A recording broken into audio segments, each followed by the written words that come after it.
I'll never forget the look on my parents' faces when they handed me the keys to a house I didn't want. While my younger sister, Megan, stood in front of a brand new luxury apartment with floor-to-ceiling windows and marble countertops, I held keys to a crumbling structure with a sagging roof and broken windows. My name is Hannah Blake. I'm 27 years old, and this is the story of how my parents tried to give me nothing and accidentally gave me everything. It started 3 months ago when my parents called a family meeting. My father, Robert Blake, sat at the head of the dining table like he was chairing a board meeting. My mother, Linda, sat beside him with her hands folded, wearing that tight smile she always had when she was about to say something she knew would hurt. Megan was already there, 24 years old, perfect hair, perfect clothes, perfect everything. And then there was me. I arrived straight from work. I'm a graphic designer, freelance, which means I work from home in sweatpants most days and have irregular income. My parents never understood it or approved. "Hannah, thank you for coming," my father said, like I'd had a choice. "What's this about?" I asked, sitting down across from Megan. My mother glanced at my father. He cleared his throat. "Your mother and I have been thinking about the future, about family, about legacy." I already didn't like where this was going. "We've decided to help both of you get established, give you a foundation to build your lives on."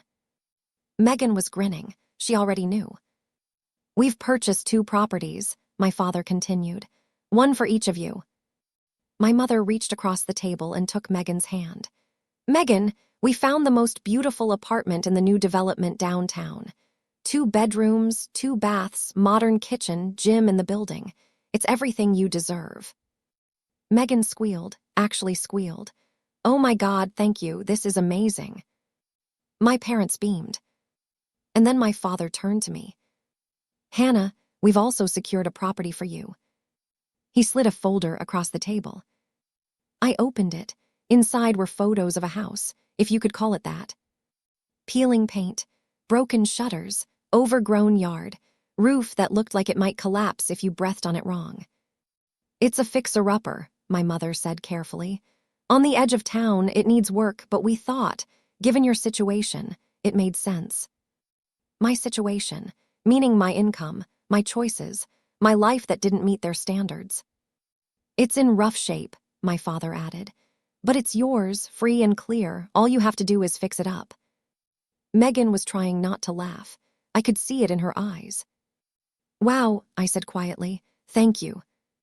My mother frowned. "We're doing this to help you, Hannah. The least you could do is show some gratitude." I looked at the photos again, at the house that was falling apart. "I'm grateful," I lied. Because what I really felt was humiliated. 2 weeks later, I stood in front of the house for the first time. It was worse in person. The porch sagged, the windows were cracked, the front door barely hung on its hinges. I walked inside, the floorboards creaked, the walls were stained. The kitchen looked like it hadn't been updated since 1975. But it was mine. And I'd be damned if I let my family see me fail. I spent the first month just cleaning. Scrubbing floors, washing windows, pulling weeds, hauling trash. I couldn't afford contractors, couldn't afford much of anything. So I learned. YouTube became my best friend. How to fix drywall, how to sand floors, how to patch a roof. I worked nights and weekends. During the day, I took on extra freelance projects to pay for materials. Megan, meanwhile, posted photos of her new apartment on Instagram. Professionally decorated, hosted dinner parties, tagged our parents in every post. They commented on everyone. "So proud of you, beautiful, you've done so well." They never asked how I was doing. 3 months in, I'd made real progress. The roof was patched, the floors were sanded, the walls were painted. It still wasn't finished, but it was starting to look like a home. I invited my parents over to see it. They showed up an hour late, walked through quickly, made polite noises. "It's coming along," my mother said. "A lot of work left," my father added. "You sure you can handle it?" "I'm managing." Megan had come too. She stood in the middle of the living room, arms crossed, looking around like she was at a museum. "It's very rustic," she said. My mother laughed. "That's one word for it." They left 20 minutes later. I stood in the empty house and cried. 6 months in, the house was transformed. New kitchen, refinished floors, fresh paint. I'd even planted a garden. It wasn't a luxury apartment, but it was beautiful, and it was mine. I posted a photo on social media. Just one. The living room with afternoon light streaming through clean windows. The comments rolled in. Friends congratulating me, strangers asking if I was selling. And then my mother called. "Hannah, I saw your post. The house looks lovely." "Thanks, Mom. Your father and I were talking, and we think, well, it might make more sense if Megan had that house." I froze. "What?" "She's getting married soon. She and Tyler need more space. An apartment isn't ideal for starting a family. But your house, now that you've fixed it up, would be perfect." "You want me to give Megan my house?" "We'd compensate you, of course. We'd give you Megan's apartment. It's a fair trade." "Mom, I spent 6 months restoring this house. I did all the work myself." "And we appreciate that. But family helps family, Hannah. Megan needs this more than you do. She has a luxury apartment. She has a future, a husband, plans. You're still figuring things out." I hung up. The calls didn't stop. My father, my mother, even Megan. "Hannah, please, be reasonable. It's just a house. Family is more important. You're being selfish." I stopped answering. Then they showed up at my house. All 3 of them, unannounced. I opened the door to find them standing on my newly fixed porch. "We need to talk," my father said. "I didn't invite them in. I'm busy." "Hannah, this is ridiculous," my mother said. "We gave you this house. The least you can do is be flexible when your sister needs help. You gave me a wreck. I made it livable. That doesn't mean I owe you anything." Megan stepped forward. "Why are you being like this? I thought you'd be happy for me." "Happy for you? You got a brand new apartment. I got a project. And now that I've done the work, you want to take it." My father's jaw tightened. "We're not asking, Hannah. We're telling you. This house belongs to Megan now." "No, it doesn't. It's in my name." "We'll see about that." They left. And I knew this wasn't over. 2 days later, I got a letter from a lawyer. My parents were claiming the property transfer was conditional, that I'd agreed to forfeit ownership if I didn't meet certain standards. Standards they were now claiming I hadn't met. I read the letter 3 times. And then I did something I should have done months ago. I called a lawyer of my own. Her name was Patricia Nguyen. She was sharp, no nonsense, and didn't waste time. I showed her the deed, the letter from my parents' lawyer, everything. She read through it carefully. "This is interesting," she said finally. "Interesting how?" "Your parents transferred the house to you, but they don't own the land." I stared at her. "What?" She pointed to a line in the deed. "The house is on your parents' property, but the land itself, the plot underneath, was never theirs." "Then who owns it?" She pulled up a county records database, typed in the address. And then she smiled. "Your grandmother."